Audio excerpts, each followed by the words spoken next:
You'd say, where is this man from? Where Joseph says, he falls on me and he scratches me, like a mad cat. Obviously, origins then from the south.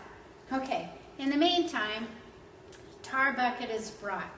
As the tar bucket is brought, you know how you have a lot of fight, and you can fight back. But then there comes a time when your fight is gone, and you're like, wow, okay. The mob has no problems putting the tar in Joseph's mouth. Now, okay, the tar, it's a form of death.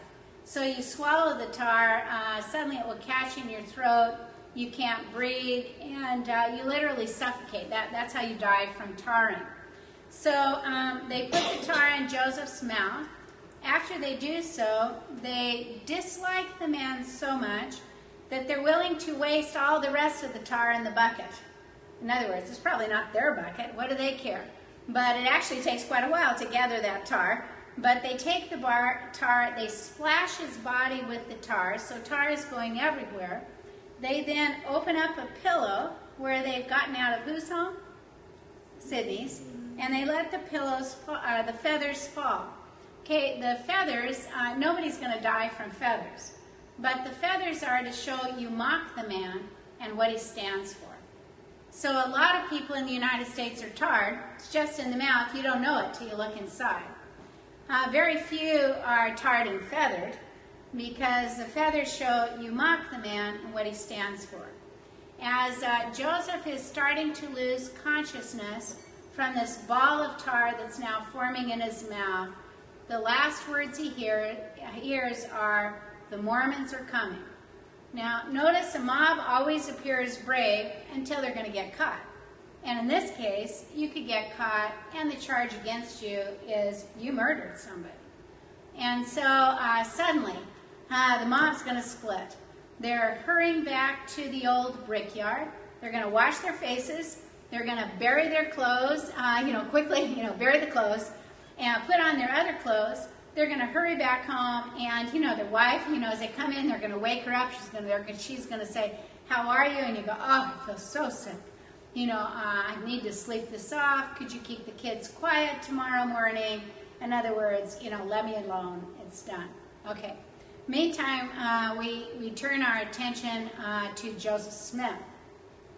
Joseph Smith, when consciousness returns, the first thing he does is to take the ball of tar out of his mouth.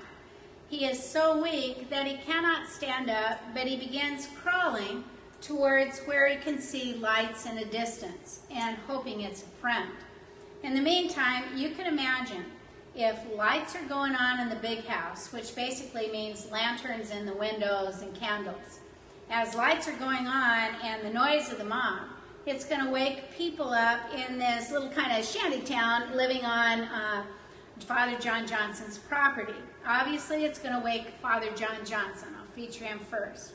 Father John Johnson, he can hear people that have broken in the house.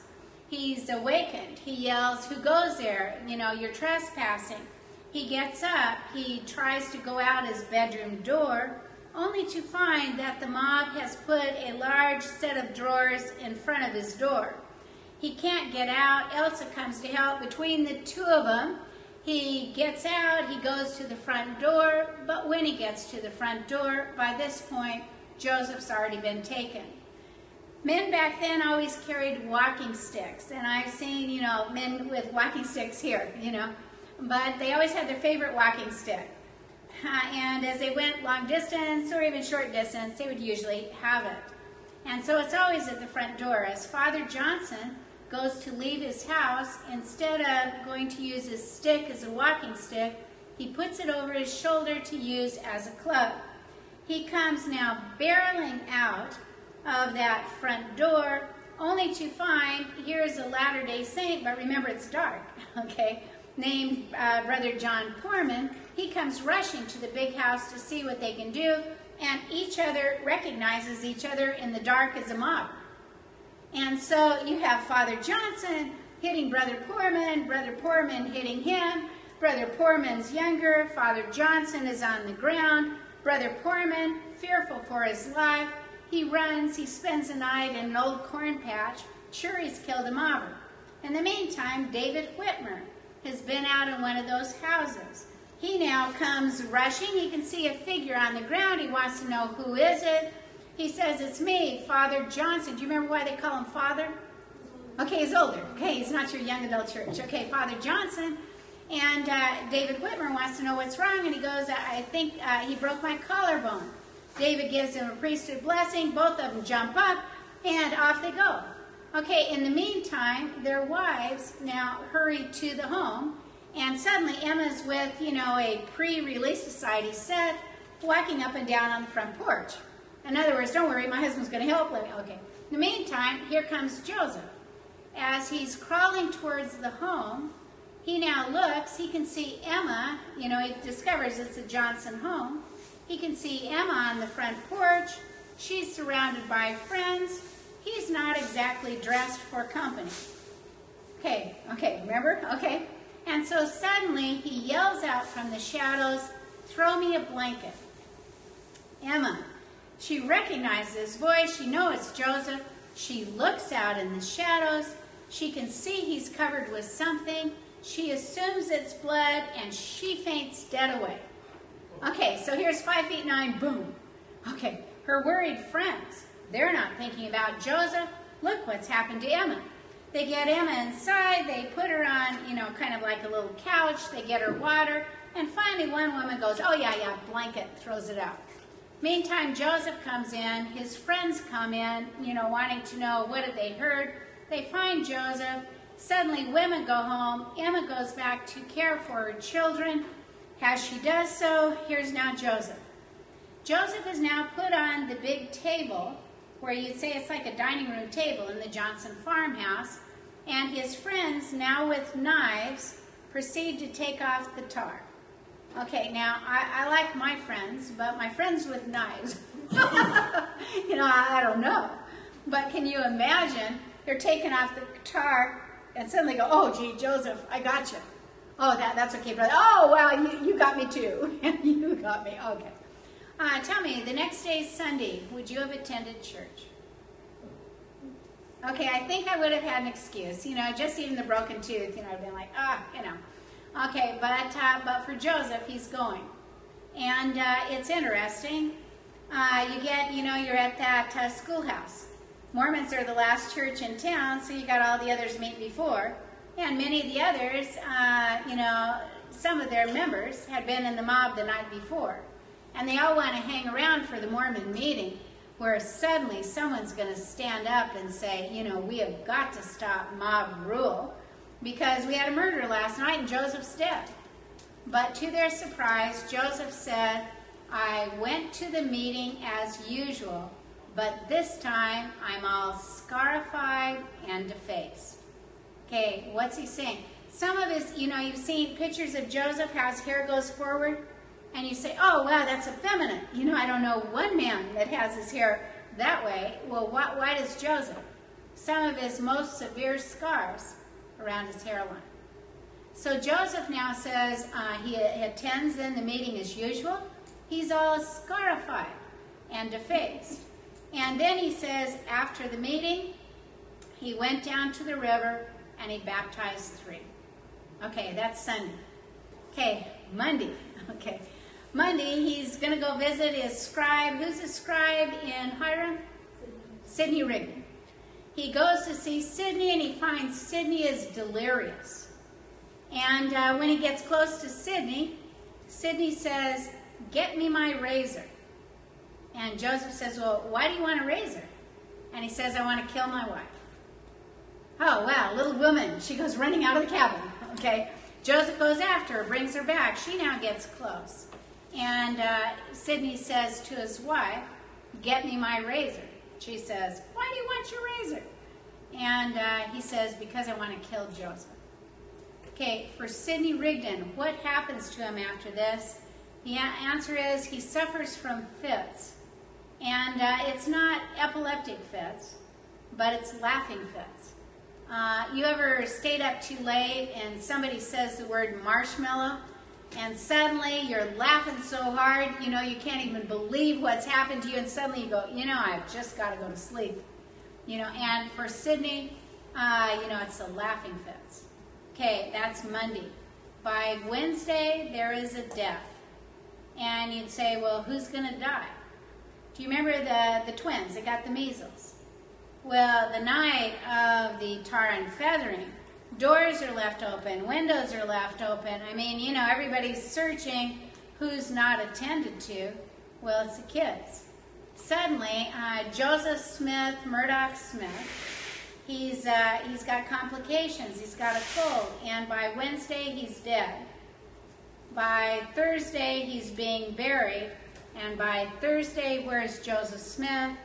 He is now rushing away from Hiram, Ohio, because the mob wanted him dead. They just didn't want him scarified and defaced. When he gets about 100 miles away, in a place called Cincinnati, Ohio, he now writes to Emma, and he says, Emma, if you wish to spare your life and the life of our daughter Julia, so notice, had 5 kids, 4 are dead. If you want to spare the life of Julia, you need to go quickly to Kirtland and live with our general store man, Newell K. Whitney. Okay. Well, what happens to the mob? You ever wondered? For the son of Simon's Ryder, he will say, I know that my father was ill that night and spent part of the night in the outhouse. And you're like, son. Okay. For Simon's Ryder, he will continue to live in Hiram, Ohio. And if you were to say today, that street, it's called Ryder Road. And on Ryder Road, the church today owns the Johnson farmhouse. And on that farmland of Father Johnson, there is a Hiram Ward, as we have a strong church presence there today. Well, okay, questions on tarring and feathering. What happened to Sidney? Joseph had found him and saw him bleeding. Yeah, Joseph had seen him with his head in a pool of blood. Most accounts will say that Sidney Rigdon was also tarred and feathered. So the plan was, you get Sidney, we're going to mock him because of, all that newspaper stuff back and forth, the debate. And for Joseph, the plan was we will kill him by castrating. Well, okay, good.